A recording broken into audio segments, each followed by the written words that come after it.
Ini adalah gambaran yang menyesatkan. Pria ini panik buka pakaian punya gadis kecil ini. Jangan. Melihat anak putus asa, pria ini akhirnya sudah hentikan apa yang dia sedang lakukan. Karena dia sadar satu hal yang membuat orang lain sedih. Setelah sesuatu yang mengerikan terjadi, anak ini sudah mulai takut diri sendiri. Ini adalah film bernama Hope yang sudah banyak orang mendengar. Ini adalah salah satu film Korea yang paling bagus. Karena ini dari cerita nyata. Tahun 2008 seorang gadis kecil diperkosa oleh orang tua 58 tahun. Dipukul dan diperkosa. Kemudian dia menjalani kehidupan baja setelah memotong sebagian besar usus dan anusnya. Tapi tubuhnya mengalami trauma permanen. Film Hope fokus ke kehidupan anak ini dan keluarganya. Berharap setelah kalian menonton, semoga menambah keberanian dan kekuatan menghadapi derita kasus ini. Anak ini bernama Sowon lahir dari keluarga biasa. Ibunya adalah pemilik toko alat tulis yang agak agresif. Toko rame hingga rasa goyang kepala. Lalu sang ayah menjadi karung pasir, untuk ibu ketika tidak senang akan marahi. Sang ayah adalah pekerja miskin di pabrik. Setelah pulang suka duduk di sofa dan nonton bola. Dia tidak bisa melakukan apa dengan benar termasuk ikat rambut untuk anak. Sudah ayah. Tapi pasangan ini telah melahirkan satu angel. Sowon mengerti kecapean ibu. Jadi bahkan hujan gede juga tidak mau ganggu ibu. Kebaliknya masih omong dia akan pergi sekolah sendiri. Gadis ini selalu lincah dan ceria, lumpur di bawah kakinya tidak menghentikannya untuk bahagia. Tapi angel kecil ini tidak tahu. Menunggu dia di depan adalah iblis yang ganas. Boleh paman bantu kamu pegang payung? Sowon baik hati langsung setuju. Tapi niat baik telah membuat dia jatuh ke mimpi yang buruk. Setelah berapa jam ibu dan ayah dapat banyak telepon. Polisi beritahu anak mereka sakit sudah dibawa ke rumah sakit. Dan Sowon yang lapor polisi sendiri. Ketika ibu dan ayah sampai ke rumah sakit, sang ibu langsung jatuh. Anak sedang hampir mati. Seluruh tubuh penuh dengan darah, wajah cacat. Bahkan ada bekas gigi besar di muka. Dokter bilang usus dan anus yang rusak membutuhkan pembedahan. Membuat anus buatan untuk bisa melanjutkan hidup. Ayah menahan air mata.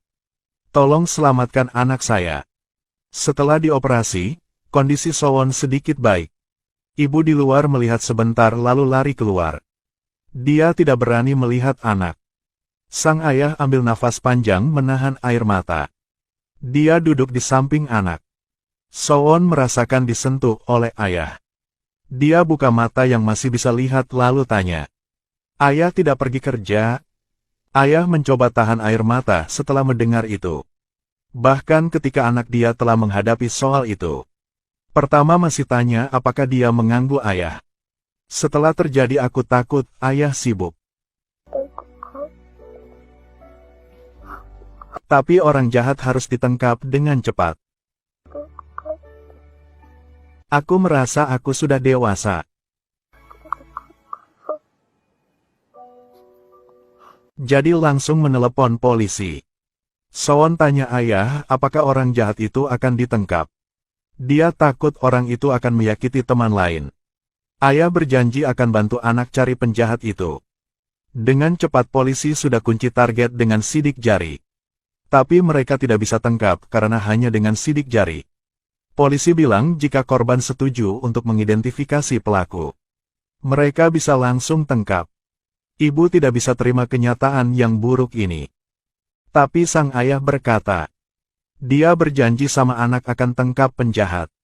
Karena tidak mau anak menjadi takut, dokter psiko sudah datang. Dokter berusaha menenangkan perasaan Sowon. Perlahan bantu gadis kecil ini temukan pelaku. Sowon setuju. Di dalam ada foto punya berapa tersangka. Dia masih ingat muka penjahat. Setelah dokter keluar kasih tahu akan ada banyak masalah psikologi dengan anak ini. Suruh mereka mencari jika butuh. Lalu kasih kartu nama ke sang ayah, tapi sang ibu ambil kartunya. Dan bilang dokter karena mau cari duit, makanya baru omong seperti itu. Tidak lama dokter sudah temukan penjahat. Ayah langsung ke kantor polisi setelah dapat informasi. Tapi masih belum melihat penjahat sudah ditanya sama reporter. Lampu flash nyala terus. Penderitaan mereka dimanfaatkan oleh para jurnalis. Lalu mereka ungkapkan alamat rumah sakit Sowon.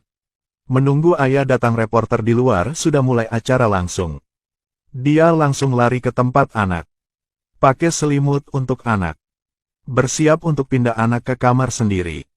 Tidak menyangka banyak reporter sudah menunggu mereka di luar. Sang ayah hanya bisa peluk anak dan lari. Mereka sudah hentikan sang ibu untuk bertanya. Sang ibu mohon pada mereka jangan ganggu anak lagi. Sowon melihat wajah mereka dan mendengar mereka omong apa.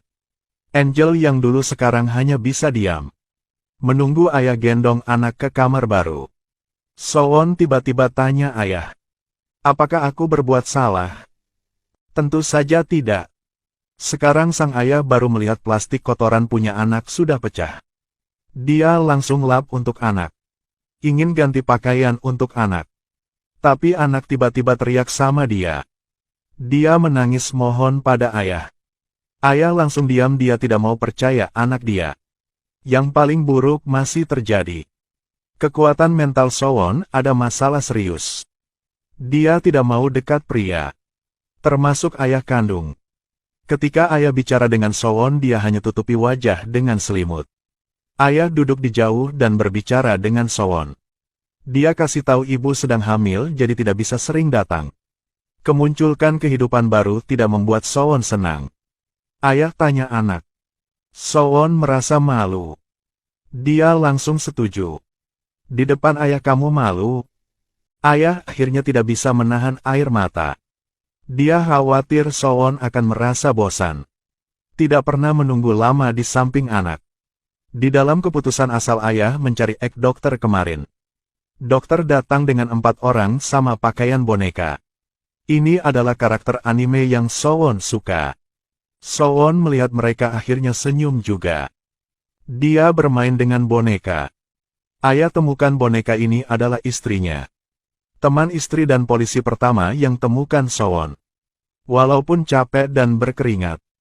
Mereka langsung balik ke kamar setelah minum sedikit air. Hanya untuk Sowon bersenang lebih lama lagi. Ketika sang ayah mencari ke orang yang sewa pakaian anime. Ingin sewa dalam 1 minggu dengan harga lebih murah. Karena biaya rumah sakit membuat mereka sangat tegang. Melihat sang ayah seperti itu. Pria ini kasih pakaian yang lama. Ambil saja, tidak perlu kasih uang. Sebelum orang itu pergi ada omong sama ayah. Fighting. Ketika kesulitan datang kebaikan menjadi berharga. Malam ini satu boneka sedikit kotor masuk ke dalam kamar Sowon. Dia khawatir. Melihat Sowon tidak omong apa, dia baru mau dekat. Dia tidak omong apa, hanya ambil papan di tangan Sowon. Teman sudah balik semua. Sowon ambil papan dan tulis pulang saja, teman sedang tunggu. Boneka mengerti dan pamit sama Sowon. Sowon tiba-tiba angkat tangan lalu senyum mau peluk boneka. Boneka perlahan peluk anak ini. Ini adalah pertama kali dari waktu ke rumah sakit Sowon mau dekat orang. Dari waktu itu boneka kotor akan datang bermain dengan Sowon saat malam. Kadang-kadang Sowon tertidur, boneka akan kasih pesan. Aku tidur dulu, lain kali akan datang lagi. Psikiater juga aktif mendukung pengobatan untuk Sowon. Awal Sowon tidak mau omong tapi hanya tulis untuk menjawab. Ketika dokter bahas tentang sekolah, Sowon dengan hati-hati bertanya. Apakah aku masih boleh sekolah? Dokter bilang tentu saja boleh. Tapi Sowon bilang bohong. Dia merasa malu karena semua yang telah jadi pada dia. Tapi dia tidak tahu teman sangat khawatir untuk dia. Anak yang sering bully dia sejak dia tidak ada. Tidak mau main lagi. Anak ini kasih kartu yang dia suka buat teman. Lalu pergi ke depan rumah Sowon. Tidak ada orang di rumah. Dia tulis notet sekolah hari ini di pintu. 1 hari 2 hari tiap hari setelah pulang sekolah. Tidak lama teman sekelas juga datang. Semua mereka tulis ucapkan untuk Sowon. Kondisi Sowon menjadi lebih baik sekarang. Dia mulai menerima bantuan dari dokter. Ada satu kali dia tanya sama dokter. Bibi pernah pikir gak jika tidur lalu bangun? 자꾸 일어나면 Melihat kita kembali menjadi seperti dulu lagi. Tapi waktu tidak akan kembali. Dia hanya bisa milih berjuang untuk bertahan hidup. Hari ini Sowon pulang. Ayah ikat kain putih dari pagi takut Sowon melihat dia lalu takut. Ketika Sowon turun dari mobil Sowon tiba-tiba muntah. Semua yang di depan membuat dia merasa muak. Ketika mereka sampai ke rumah melihat pintu penuh dengan tulisan. Ada ucapkan tulisan ingatan dari teman Sowon. Setelah pulang sekolah anak gendut datang lagi. Dia melihat ayah Sowon lalu tanya Sowon sudah pulang belum. Tidak bisa omong apa anak ini tiba-tiba nangis. Hari itu dia bersama Sowon ke sekolah. 왔었는데 Jika pergi bersama, mungkin tidak akan ada yang terjadi. Anak ini karena hari itu jadi merasa menyesal sendiri. Orang baik selalu salah diri sendiri karena belum melakukan yang terbaik. Sang ayah peluk anak ini lalu omong tidak apa-apa. Hari ini Sowon mulai sekolah lagi. Di jalan Sowon khawatir. Dia pegang kencang plastik menahan kotoran dia. Takut ada suara aneh. Anak gendut dan beberapa anak lain diam-diam ikuti Sowon. Lewat bertigaan takut kecelakaan jadi hetikan. Tapi di momen ini, dia berbalik dan melihat boneka dari jauh. Kemunculan dia membuat Sowon lebih percaya diri.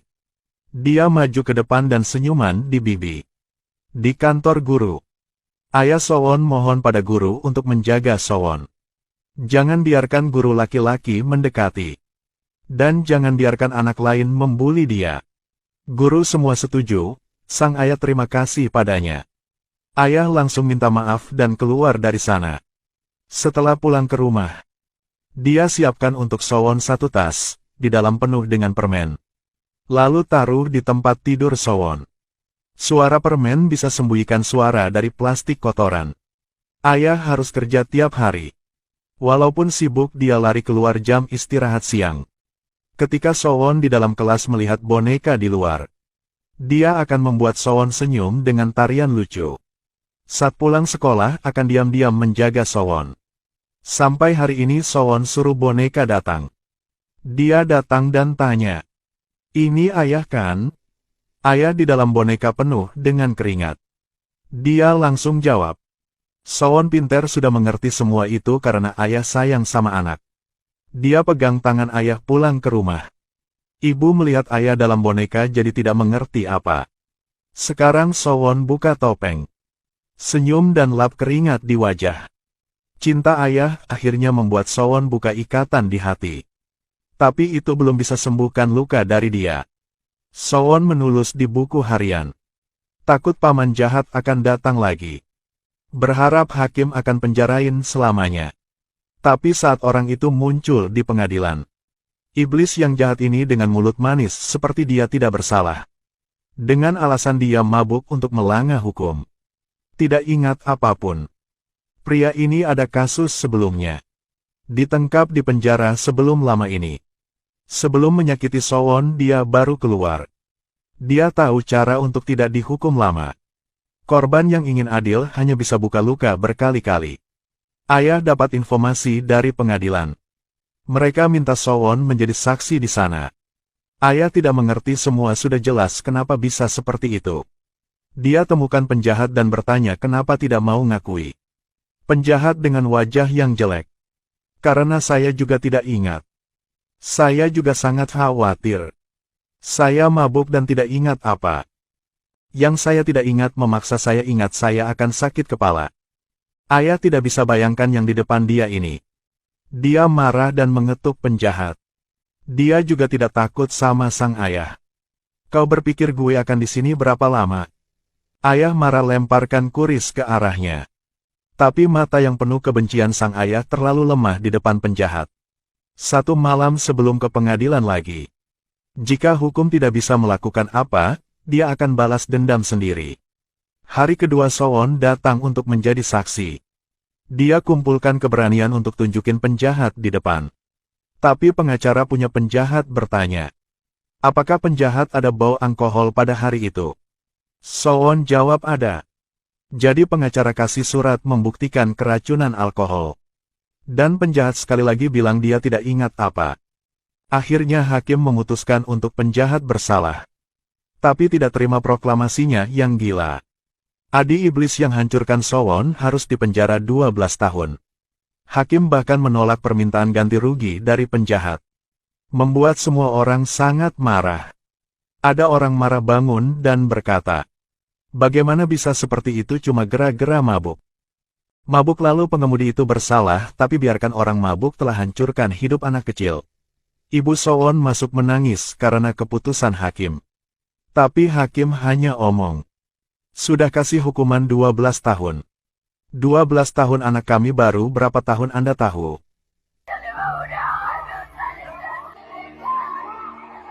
Pengadilan menjadi kekacauan. Ibu nangis jatuh ke bawah. Sekarang sang ayah tiba-tiba ambil sesuatu di samping.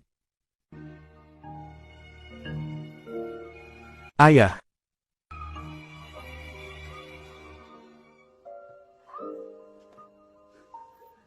Ayah, kita pulang saja.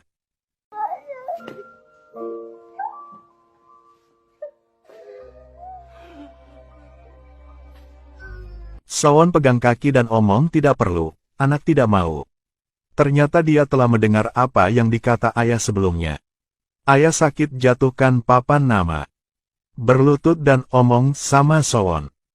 Pulang, kita pulang saja.